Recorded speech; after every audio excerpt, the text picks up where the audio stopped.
Welcome to Six Picks Music Club, a music podcast for people who volunteer to pick up the food order so that they can get a drink at the bar while they wait.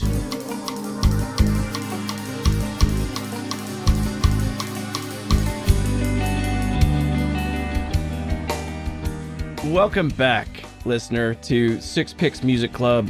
I'm Dave, and with me, as always, are my two best dudes, Jeffro. Baby. And Russ. How you doing, Dave? I'm pretty good, man. I'm pretty good. How are you doing? I'm good. Good week. Been listening to so much Amy Grant lately. Oh my gosh. What an angel. Yep. The Christmas album. Yeah, dude, and Vince Gill too. What a couple. Power couple. It was all Shania, all Amy Grant, all the time. That was my childhood. Nice to be back in the pod studio with you all. Six Picks Music Club is the music podcast where we pick 6 songs around a central theme, each of us getting to pick 2, and then we all chat about it. So the math gets us to 6. This week, our topic is going to be party songs. And as Jeff is such a good playlist party guy, we thought that was appropriate. We're going to do songs to kick the party off and songs to wind it down. But before we get the lights on, before we tap the keg, we got to get the clubhouse open. What's the secret password this week, Jeffro? Magenta placenta.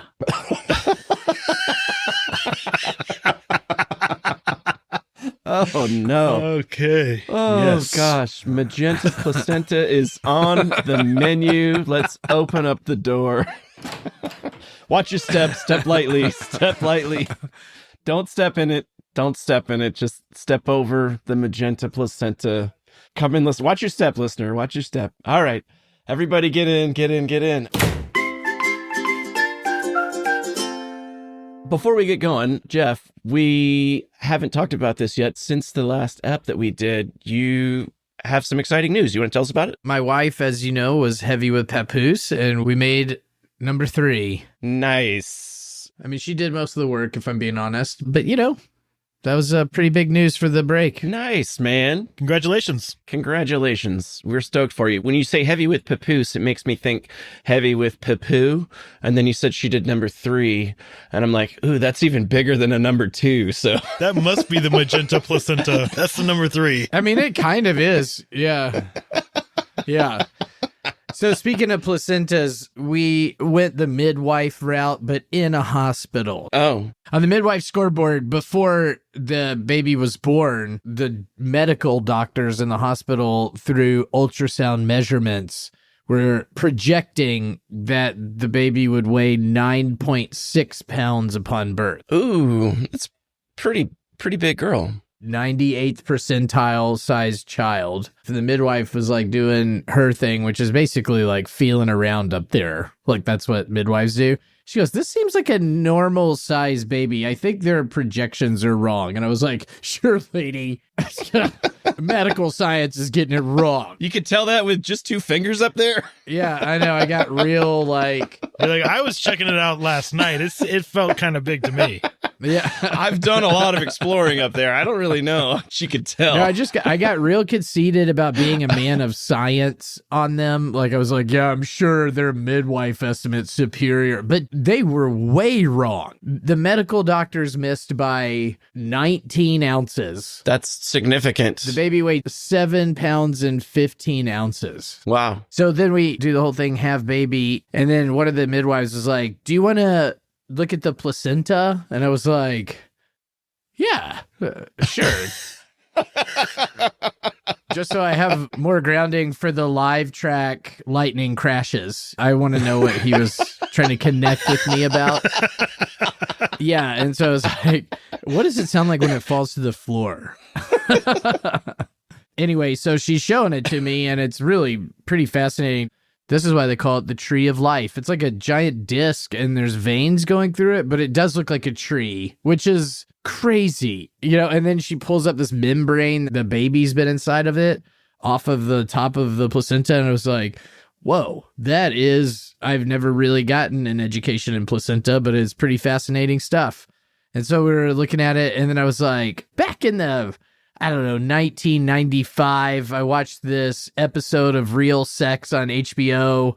because I was just a young teenage boy that was trying to see adults naked on TV if I could. But it was about people cooking and eating the placenta. Consuming. Yep. Yeah. And I was like, so is that a real thing? And if so, do you have any? Did you bring your camping stove? I was like, yeah, do you have a good recipe for placenta stew? What is the marinade for placenta stew? It looks tough. Get some pineapple juice. Can you braise it? Do you braise a placenta for like 8 hours, like short ribs? Yes, you have to braise and tenderize. That's the only way. But yeah, I was like, do you have a recipe for placenta stew? Being jokester guy. She goes, you should not ever consume placenta. Oh. Yeah, no, I got it. I won't. By the way, do you have a biohazard bag that I can carry this home in? Yeah. So I have another friend who they had their baby and they didn't cut the umbilical cord. They left the placenta attached to it. Have you heard about this? It's like named after a flower, and they let it just rot off. It's called a lotus birth. Lotus birth. They let it stay on there until it falls off on its own, and they have the baby and they carry around the placenta in a side little bag or something. Yeah, it's like a little baby catheter. So gross. Like you go to get pictures with the Easter Bunny and they're like, oh, what a cute oh God. Oh no. What's it's an alien coming out of that thing. Yeah, it looks like a metal detector made out of shit attached to her. Did any of you guys ever go into a shared postnatal room? No. No. At the hospital? We had to do that because we were at a very busy hospital, and we were actually lucky to only have one other family in our room. Holy shit. But it was a tiny little space with a curtain around it, and I had the chair. You guys know the chair. It's like universal dad. Sleeping in the recliner turns into a bed chair. Yeah. The most uncomfortable surface known to man. It's just skin on vinyl. It's one of those, just just sweaty and they don't like bring you a bottom sheet or like a pillow or anything. No. They're just like, yeah, go raw dog that chair, dude. yeah, dude. So when you're in the shared neonatal room, are you looking over, comparing products? What does happen is that you hear all of their issues, and so I don't want to list, but you're in the same room and there's no unhearing unless you have headphones on. There was another family that it was their fifth child. And so there was some small medical complication that I won't get into. And they were like, you should probably stay an extra day just to be on the safe side. And they were like, we can't because we have 4 kids waiting at home. Dang. And I was like, oh man, that sucks. I have a cousin who has 7 kids, and they had to get a panel van to drive the 9 of them around because that's there's not cars that actually fit that many people. Panel van, you mean like a abuser van? Abuser van.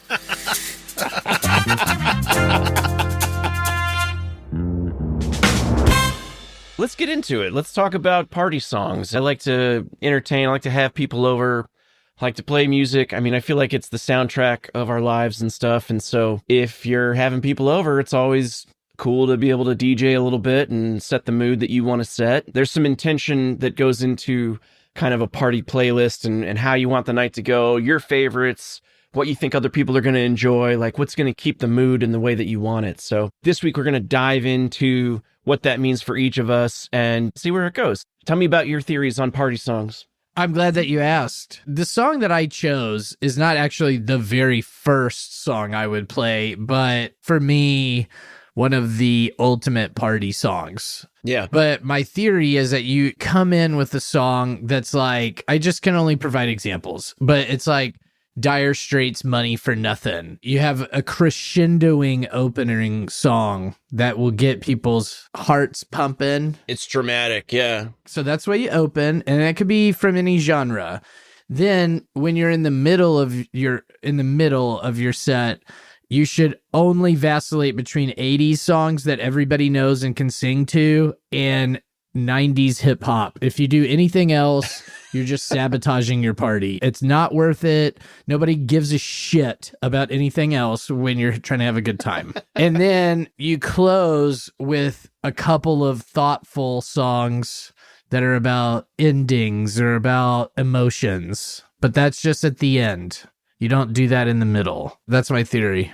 So you can show your heart a little bit and that you're a real person. You're opening yourself up to your friends that you have, and you're saying at the end, hey, man, I'm glad we did this. I'm glad we were dancing. You know, it means something. Heck yeah. Why don't you take us in with our first pick? Okay, so my song was released in April 1996. This is the song that, for me, when you play this song, and they played it in the middle of our wedding reception set, everybody loses their goddamn mind. Yeah. It's just one of the best songs for a dance party, and it's DJ Kool's Let Me Clear My Throat. Well, I got a chance here, let me clear my throat. Come on, y'all, let's go.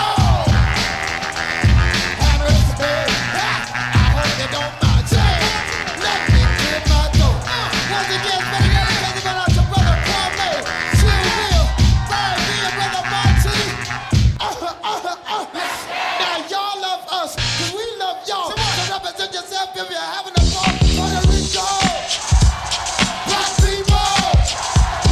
White people. So you remember that from the wedding, I hope, Dave, because that's when the roof lifted off of the place. Like, people were jumping and going nuts. Is that when I tried to thread the needle? I should have remembered that there's no way you would remember my wedding, because I've ever told you about this, Russ. He was one of my groomsmen, and boy. Dave was fucking obliterated when it was like when we were getting ready, and we're in like a museum in New Orleans, and it's like we're in this disease and pestilence exhibit getting ready to go out. And Dave was like, dude, no, it wasn't even like that. It was so much fun. Then I was over there. He's just like having so much fun. And I was like, oh my God, he's going to be a fucking mess out there. But Dave is a pro and he's an actor. And so when the wedding planner came out and they're like, it's time for you to line up, he was like, where's my mark? And then they're like right there. And he was just like, he was just like a totem pole all of a sudden. I was like, incredible. Because he was like swaying around drunk, and then suddenly he just had it. And I was like, okay, cool. And we go out and he nailed it. We did our thing. We got married and then did a second line. And Dave was like his clothes were coming off. He was dancing so hard in the second line. And then only after that did we have the party where this song featured. That was the funnest wedding I've ever been to. I remember you on the dance floor. I don't know if you remember it. Oh, I definitely remember being on the dance floor. Yeah, it was like jackets were in the air and people were just jumping up and down. It was so good. But I think why this is one of my ultimate party songs is the guys doing the song, the live version is the most popular. There's 7 versions of the song, but the live version that we listened to, which is Biz Markie and Dougie Fresh rocking the mic, they're having a party. Yeah. And they're at a live show and you can hear the audience. Right. And they're like interacting with them. You have the saxophone riff in the middle that I just think sounds great. That's such a good saxophone riff and it gets me pumped up to dance on top of the drums. You're listening to a party. Everybody's going to jump up and down. There's just something about it that's catchy and makes you want to get out there and crush. So that's my ultimate pump it up song. Yeah, I love like the call and response element to the live version here, where it's like it's such a crowd interactive thing. I think it's the best. I think if you do it in a party situation, then you are getting the crowd to do it as well. It makes total sense. And they do the thing where they're like, white people, yeah, black people, all people. And so it's like unifying. They're pumped that everybody's there. This might be the song that gets the cops called at the party. Oh, yeah. And the party's just starting. That sucks. Then you should play that at the end. Maybe so. Maybe so. Well, and to be fair, I think Jeff said that maybe this wasn't exactly like the first song of the party. So you could play the pop-up song first, or you could play it like, I would go like 5 or 6 songs in.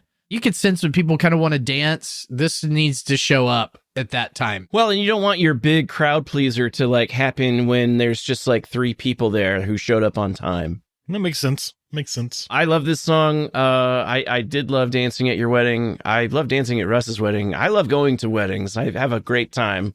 I had a great time at my wedding. That is kind of a sad thing that there aren't really many weddings left. We went to a wedding in California for my wife's cousin in September, and I think that's probably our last wedding that's going to be like that. It was a fun fucking wedding. No, because people get divorced and then they'll get back together. It just won't be as fun anymore. I remember being on the second floor of the venue that we were having your reception at and feeling like, are we going to crash through the floor? Like that was like what I remember. Oh, you're talking about the Friday night party. Dang.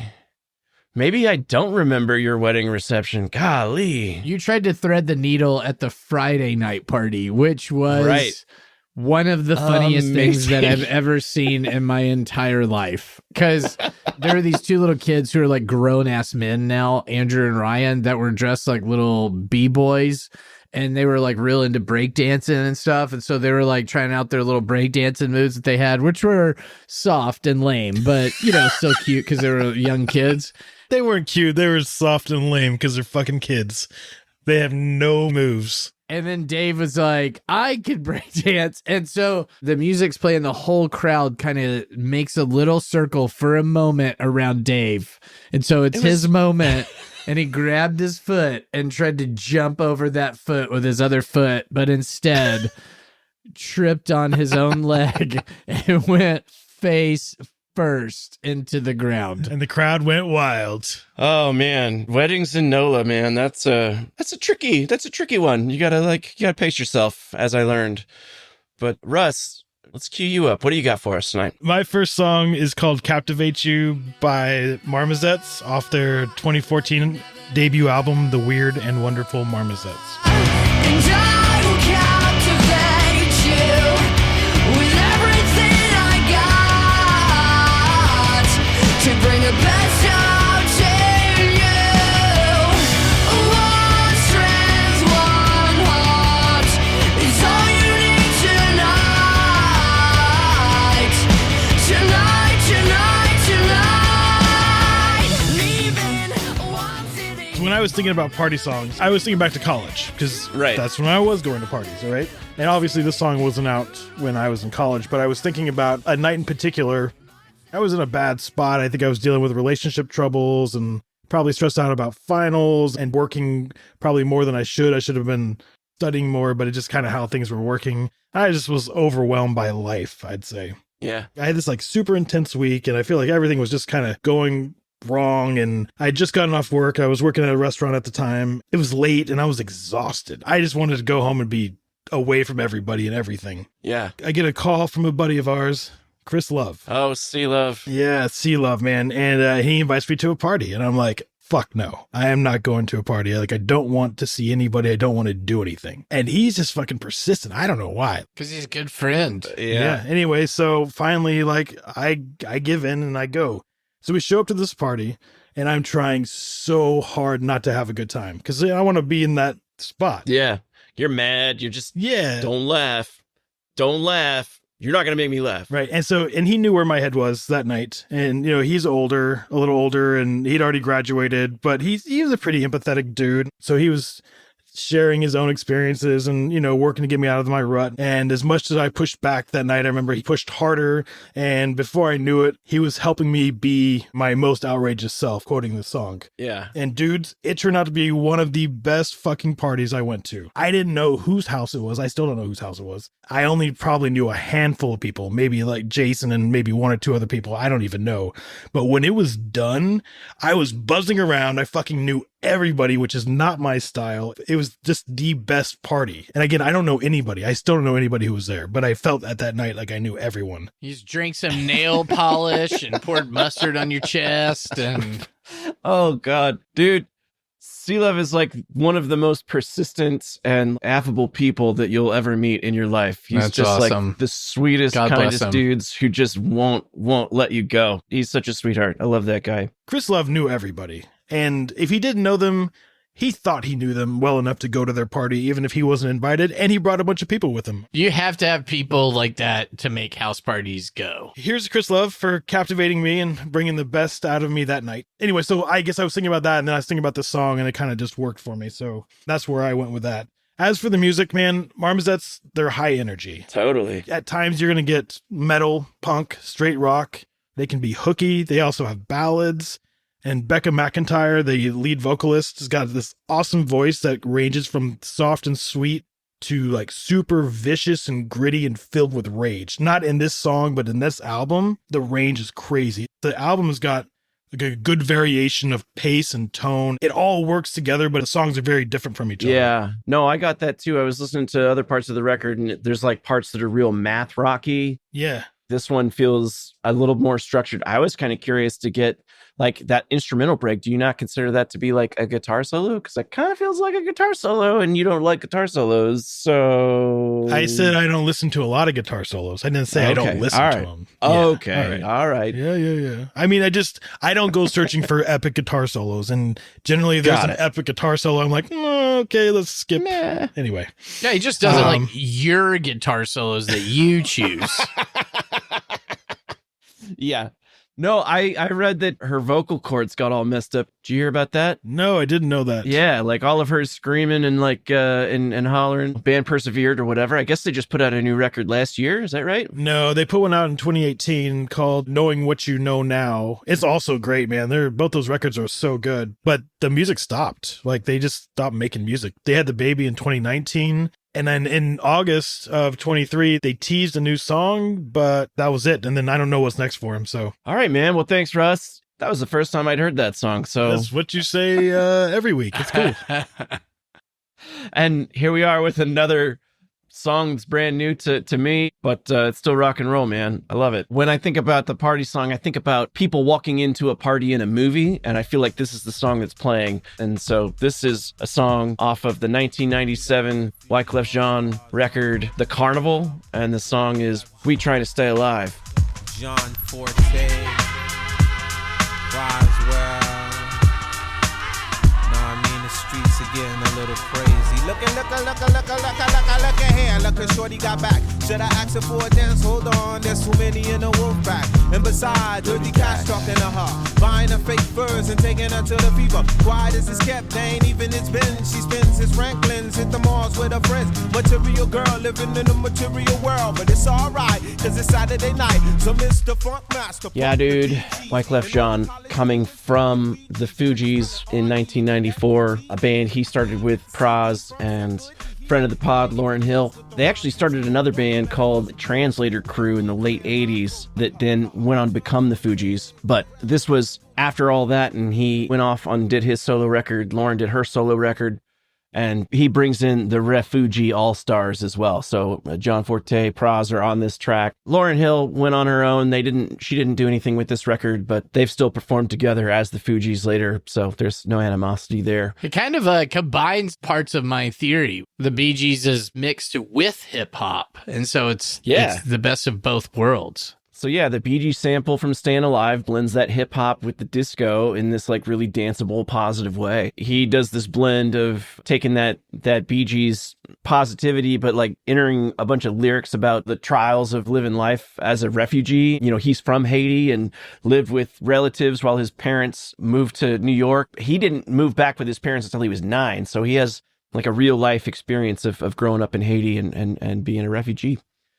And actually, there's a line in the song where he talks about other rappers going to college, and he's like, "You college boys playing your Ouija boards to write your rhymes or whatnot." Yeah, so I it's heard just that like line, he's poking at their authenticity and just like, you know, his stuff's all lived experience or whatnot. You know, Wyclef Jean thought about running for president of Haiti. Yeah, he did. He actually tried to, And he would have won. Yeah, but they disqualified or something, right? Yeah, because he wasn't like officially a resident there. So yeah, it was some residency issues. Also, you have to think that in a place like that, somebody like him would be too popular and they can't let him run because they would lose power. And they are definitely not losing power. Oh man, what a mess that place. It's just over. It's basically been taken over by gangsters. It's kind of like The Purge there right now, the movie. Like the Purge 1 or which Purge? The Forever Purge. The Forever Purge? Yeah, Forever Purge. Yeah, so this song always takes me back to a time in late summer of 1998 when I was in high school and I wasn't the cool, confident person. I'm still not cool. I'm a little more confident, but I was trying to get out of my comfort zone, and so I signed up to be on the cheerleading squad. Then these 4 other dudes signed up to be, and I wasn't friends with any of them. My mom worked for the assistant principal of the school. I was really, really not cool. And that's the summer I learned about anal sex. It was always a D battery night. Yeah, but one of these dudes was really cool and like brought me into the group. When we were getting ready for cheerleading, like they would play this song. And so like it has a memory of like finally getting into something that was a little out of myself. Dude, I never knew that you were a cheerleader in high school. Yeah, dude. That is Senior year. brilliant. Were you picking them up? Are you picking them up? Yeah, we did the whole thing. We did the towers. We did a lot of yelling through a cone. Is that easier than it looks? Because it looks like I wouldn't be able to do it, but could I do it? It is not easy. We did not lift them individually. We lifted them as a team. Oh, okay. We were not athletes, the 5 of us. We were all not on the football team. Yeah, exactly. When you see those like big, thickened cheerleading dudes and they just throw the women up and catch them with one hand and they're holding them up, you're Right. like, what? Yeah, Come on. bunch of hunks out there. Just Oh, they're so hunky. a lot of bicep there. I got to circle back to, Circle back, Nickelback. oh boy. Not like you said sorry. You're coming on a different story. I don't even know what the I've been down. I've been down. but at the bottom of every bottom.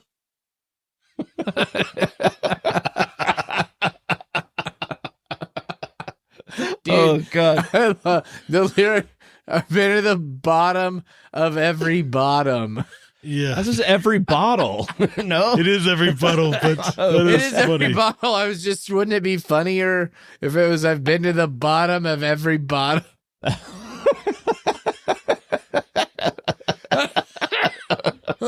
don't know why that cracks me up so hard. Well, and reminiscing, this is how you remind me that I've been to the bottom of every bottom. It's just like, it takes me back. Been It's to like, the bottom of every bottom. it's like a pioneer, like a virgin kind of thing.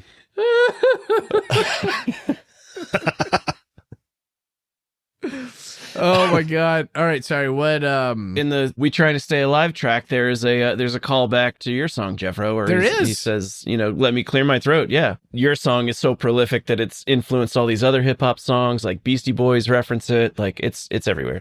yeah, no, that's a good point. And I noticed that when we were listening to it. Chad Kroeger is worth $80 million. Jesus. Nickelback's Chad Kroeger. Is it Kroger? That's funny. Is it Krager? I always thought it was Kruger. Kruger? I don't care. Oh, you're not the only one who doesn't care. Check out this clip from Loudwire. We are catching up with Chad Kroeger, frontman for Nickelback. And it is Kruger, right? Because 50% of the internet says Kroger, 50% of the internet says Kruger. Can you Okay. confirm? Okay, it's Kruger. It's Don't- Kruger. Don't trust the internet. But you never have corrected anybody when they've called you Kroger, which I always thought was weird. I never get time because it goes, hey, well, here we are with Chad Kroeger. So how are things going? And by the time it's so far in, by the time I get to say something, I don't actually, because if I just stop and go, actually, it's Kruger, I'm gonna look like such a. So I'm just like, well, whatever. I don't care. You say vagina, I say vagina. You say placenta, I say Magenta. Magenta, placenta. midwife says not to eat it. But anyway, yeah, that's the song that I picked for my party song. That's a great party song, dude, and I will incorporate this onto party playlist. Wow, my favorite chip? Yeah, what's your favorite chip? Man, it's gonna change. Sometimes I'm just gonna go straight corn chips, or restaurant Like a Frito. tortilla chips. Sorry, because for like nachos and stuff. But if I'm just talking like a chips that I'm gonna have with like a sandwich or something, man, sometimes it's sour cream and onion. I think. Yeah, dude. It's a wavy sour cream and onion for me. Oh yeah, crispy, crunchy, it thickens, and those are good. You know what? Though I agree with all of what you're saying, all of you. Chips of both types, and I love chips and salsa. So that's the reason I want to go to the Mexican restaurant. I think Those are different. I don't consider those chips. I mean, that's not a chip. yeah, because you can eat them you can buy them and eat them at home. They're chips. They're called tortilla chips. Yeah. Yeah, but they're tortilla chips. They're not potato chips. We're talking about potato chips or corn chips or something. Okay. I just think because I feel like tortilla chips you can do so much with them, which makes them super great because they're just very versatile. Yeah. And some of my favorite things have tortilla chips underneath them. Yeah, exactly. And they're raw and authentic and vulnerable. That's just called Mexican food. But dude, honestly, like crunchy Cheetos are like the best thing that you could ever stick in your fucking gob. Okay, so I hate the orange fingers, right? I just can't do it. Oh, I love the orange fingers. I use chopsticks with them. Dude, that tells listeners so much about you, what you are. Meanwhile, I'm over here just like rubbing the Cheeto cheese in my beard so I could have some later. Just, dude, they are so fucking good, though. I remember the first time my kids had them, they just looked at me and they're like, "Are you serious? Like, this exists? And you haven't given it to me yet?" They are the crunchiest. They're so loud. Yeah. Have you ever been at an event that just opens the bag of Fritos and puts chili and nacho cheese inside of the bag with a spoon? Yeah. Frito pie in a bag. Not even bothering to put it in like a little basket. Yeah, paper basket. We're not even going to fuck around with those. We're just going to dump it right in that bag for you. And then you scoop it out. Yeah, they do that also with Doritos and taco meat, and it's called a walking taco. Yes. So it's like taco in a bag. I don't understand why there's an obesity problem in this country. All right, so who's going to intro our wind downs? Russ, why don't you hit us with what your wrap it up song's going to be? My party closer is called Second Act, in parentheses, in credits by Tony Sly, off the album 12 Song Program. It's time to say goodnight, wherever that you are. I'm sure it's getting late, the party comes apart. Remember where you've been, so you can make it back. It's time now to start the second act. Tony Sly, man. Tony Sly was the frontman for the punk band No Use for a Name. And later in his career, he put out these acoustic solo albums, which are just like him and a guitar. I'm once again not necessarily picking a song that you would play at a party, but I'm just kind of thinking about the party goer, if you will. I don't know. Feels like a beach party to me, right? Yes, the acoustic guitar vibe, I guess you get from a beach party. Yeah, definitely campfire-y. We're all having a good time. We've all had some tequila. Like we're enjoying it. Well, and more than tequila, right? Because he's describing someone who, as Jeff likes to say, is feeling gooey. And he's mentioned things like conversations I won't survive the next day, right? Yeah. And then like one of my favorite lines is, by your side they wait, but you're not coming down. Earth to you, you left them on the ground, right? It's just like so gooey. On the moon. And the song itself sounds uplifting and comforting even, but then there are these like small cracks that start to form in the middle. There's like paranoia and mood swings and like mentions cops, just like these things are like, well, okay, that's not necessarily the greatest thing. Right. Tony Sly is widely regarded as like a great person. He's super genuine, really nice, and just apparently great to be around. But in 2012, he died in a hotel room. There was no official statement, but Fat Mike, who signed No Use for a Name, it was actually the third band that Fat Records signed, wrote in his book, Hepatitis Bathtub, that Tony was recovering from back surgery and mixed his pain meds with booze and just never woke up. Ugh. NoFX even put out a song called I'm So Sorry, Tony, off their First Ditch Effort album. And if you don't think NoFX can write an emotional song, like, think again, man. That song is blisteringly fast at times anyway. And then there's just like a shit ton of heart and regret in that song. Yeah. Tony Sly was 41 when he died. So sad, man. His party's over. It like rocked the entire punk community, man. That was nuts. Yeah, it was nuts. But it's been a little bit since I've had somebody die on the pod, so. Did he kill somebody off? Yeah. what I do like about it is the way that he sort of blends that affected persona of the party goer with like a real sing-songy kind of melody, and just sort of like, if you're not really listening to the lyrics, you could think, oh yeah, this is just kind of like we're just hanging out. But he's getting into like, he's talking about some dude who's just totally out of his head. Yeah. we've all been there. So we're going to circle back to Jeff. Yeah. Let's hear about, as things start to move into the later part of the evening, which way are you going? Things start to wind down. People aren't dancing and singing as much anymore, and it becomes a bit more reflective. People are pondering their level of drunkenness, and they're also thinking, like, when are we going to do this again? This is a special time that we have. Some people like me, I guess, reflect on the party that way. Because I'm a person that's always participating and thinking about the whole event at the same time. I don't know if you guys do that. I just think that time of the evening during the party, I don't know that you're like thinking about, like, you're not thinking about playing Freebird. You're thinking about like how you're going to go lay some pipe. Are you talking about in my former self or my current self? Well, like, what are you talking about? What are you talking about, asshole? I guess the song that I picked isn't about, oh, now we're transitioning into our D battery night. It was about, in which case I would select Closer by 9 Inch Nails. I didn't know we were going to go just into industrial sport fucking right after the party. Hey, great party, dude. Now let's get to the fuck. Yeah, let's go fuck. Yeah, so I mean, maybe that's after this, but like I was thinking everybody's together and it's kind of a coda. It's a terminus. It's the end. It's a group thing.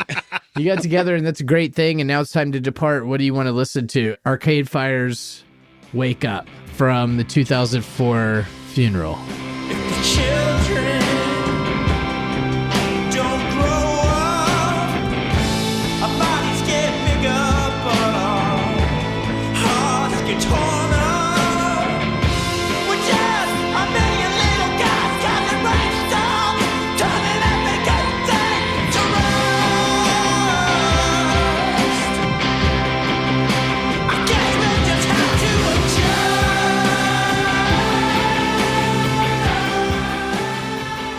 You're not giving up on the party. It's not over. It doesn't mean that everybody has to leave at that moment, but it is a sending out. It's like when the fireworks are going. You can sing with it. You can do the, oh, you know, and it does crescendo. You know, he's screaming at some point, which I like. We're not giving up on our energy, but it's towards the end of the night. The song structure kind of encapsulates the party pretty well too, because it's real high energy. Like there's the first part of the song, I feel like that's the beginning of the party. You're like, doom, doom, doom, you know, and then it gets to that penultimate section, and then it does the reprise, and you're watching the fireworks, and it's just like, Yeah, what a send off.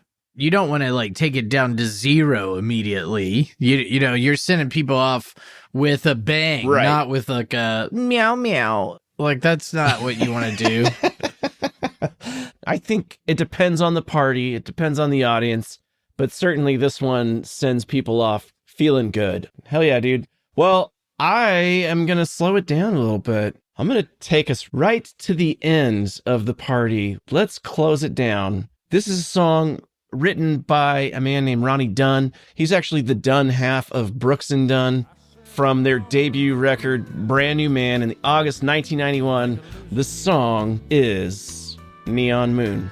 I spend most every night beneath the light of a neon moon. Now if you lose your one and only, there's always room here for the lonely. Go watch your broken dreams dancing in and out of the beams of a neon moon. This is just one of the greatest songs of all time. I'm jealous of this pick. Dude, I'm getting flashbacks of Jeff riding in his mom's station wagon. That's right. Our Red Cavalier. Dude, that is such a good song. Kix Brooks is from my hometown, by the way. Kix Brooks, spelled like the cereal, like the kids' cereal. The cereal, yeah. The last time I was in my hometown, I went to the American Legion with my sister and her husband, and the band played that song. And dude, Nice. it just takes the house down. Like, everybody wants to hear that shit because it is Yeah. a drippy, beautifully written song with good lyrics. This one is let's just slow dance, let's wind it down. It's a heartbreaking song. Like if you listen to all the lyrics just straight through, but just from a party aspect, it's a great transition song. We're winding down the party and people are moving to the next venue, hopefully getting horizontal with a friend. This is a sexy song, I think, for people in their middle age. You know, you think about like, we're Yeah. going to go now, we'll go to the part of the evening where we share a bottle of wine and make soft porn like love to each other, you know, gauzy sex, gauzy lighting on this sex. And just to like dial in on old Ronnie Dunn for a minute. Yeah. He wrote this song before he even met Kix Brooks. Like he wrote this because he had moved to Tulsa after getting kicked out of Abilene Christian University because he was there in the 70s as a psych major while he was playing bass in bands in Abilene. And the university told him he could quit the band or he could quit the university, and he moved to Tulsa. Tulsa Rock City, by the way, just where everybody goes to really blow it out. Well, he was a country music. It was they had a country scene. They had a good country scene. I know where I'll go. I don't need Abilene no more. I'm going to Tulsa. Oh. He was like, put up the deuces and moved to Tulsa to find his fame and fortune. But when he did hook up with Kix, they made their first record, Brand New Man, and the first 4 singles that they released off this record went #1 on the top country albums, Billboard hot charts or whatever. And honestly, just off of merit, nobody knew who the fuck they were. And then suddenly, I mean, it was all you would hear for a while in that red station wagon in the early 90s. Like they were bumping Brooks and Dunn. Obviously, I'm not a big country stan. I'm not going to sit here and, oh man, old stuff. But like, these are just really great songs. Like these guys can write fucking songs. They can also write vicious earworms that will drive you crazy like Boot Scoot Boogie. Back then, you know, Garth Brooks had Friends in Low Places. There are these like sing-along, fun. Yeah. They had to have one of those. And then they could give them this glorious, perfectly written song after that. All right. Well, hell yeah, man. That's the party playlist. So if you guys are not ready to go out and rock on your own, don't forget you can hear all those songs in their entirety in the Spotify playlist, in the playlist that is linked in the show notes. So be sure to check it out if you want to hear more. Be sure to like and subscribe Six Picks Music Club wherever you get your podcasts so you don't miss out on any of our fun adventures. And shoot us a comment. Tell us about your party songs at our website. You can email us there at sixpicksmusic.club. Tell us if you thought we sucked or if we were okay or just, you know, that we're here. Been to the bottom of every bottom.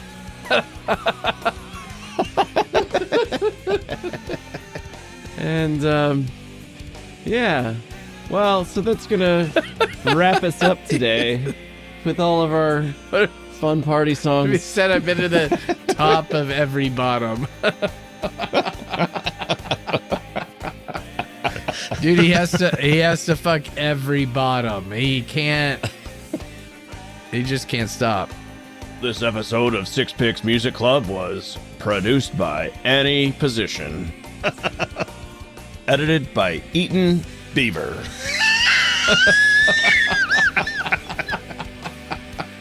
With special thanks, as always, to Dixie Wrecked.